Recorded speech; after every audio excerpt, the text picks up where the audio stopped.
যেভাবে ভিসা ছাড়াই যাওয়া যাবে সৌদি আরব, জানালেন রাষ্ট্রদূত।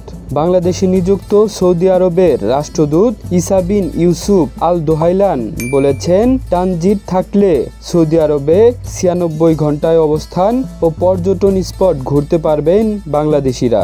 এছাড়া নতুন পাসপোর্টে যুক্তরাষ্ট্র ও যুক্তরাজ্যের ভিসা একবার ব্যবহার করা হলে ভিসা ছাড়াই সৌদি আরবে যেতে পারবেন বাংলাদেশিরা।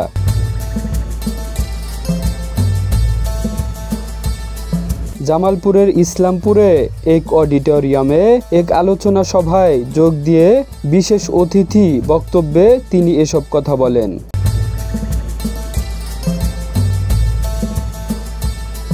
ধর্মীয় ও নৈতিকতা উন্নয়নে মসজিদ ভিত্তিক শিশু ও গণশিক্ষা কার্যক্রম প্রকল্পের অবদান, সন্ত্রাস, জঙ্গিবাদ, নারী নির্যাতন, যৌতুক, বাল্যবিবাহ ও মাদক প্রতিরোধে উলামা শায়েখদের কি করণীয় আলোচনা করা হয় ওই সভায়। এতে ঈসা বিন ইউসুফ আল দোহাইলান বলেন, বাংলাদেশ ও সৌদি আরবের সম্পর্ক অনন্য, শুধু শ্রম বাজার বা হজ ও উমরার জন্যই নয়, বিনিয়োগ, সংস্কৃতি, খেলাধুলা ও নিরাপত্তার জন্য দুই দেশের সম্পর্ক গভীর। সৌদিতে থাকা বাংলাদেশিরা বছরে 5 বিলিয়ন US ডলার বিদেশ থেকে রেমিটেন্স পাঠান। হুন্ডিতে এর পরিমাণ দাঁড়ায় দ্বিগুণ। সৌদি রাষ্ট্রদূত বলেন, ঢাকায় অবস্থিত সৌদি আরব দূতাবাস প্রতিদিন 5 থেকে 7 হাজার ভিসা প্রসেসিং করছে। তবে সৌদি সরকার দক্ষ প্রশিক্ষিত শ্রমিকদের দিকে নজর দিচ্ছে।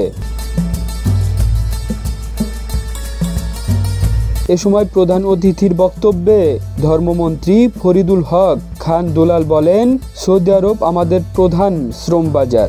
আমাদের সর্বোচ্চ রেমিট্যান্স আসে সৌদি আরব থেকে।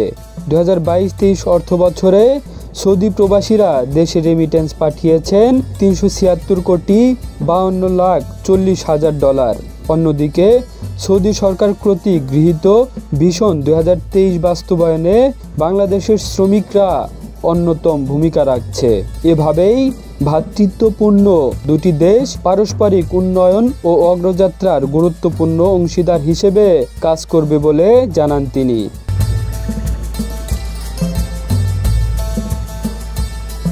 ইসলামিক ফাউন্ডেশনে আয়োজিত আলোচনা সভায় দেশের বিভিন্ন প্রান্ত থেকে 2 শতাধিক আলেম এই অনুষ্ঠানে অংশগ্রহণ করেন।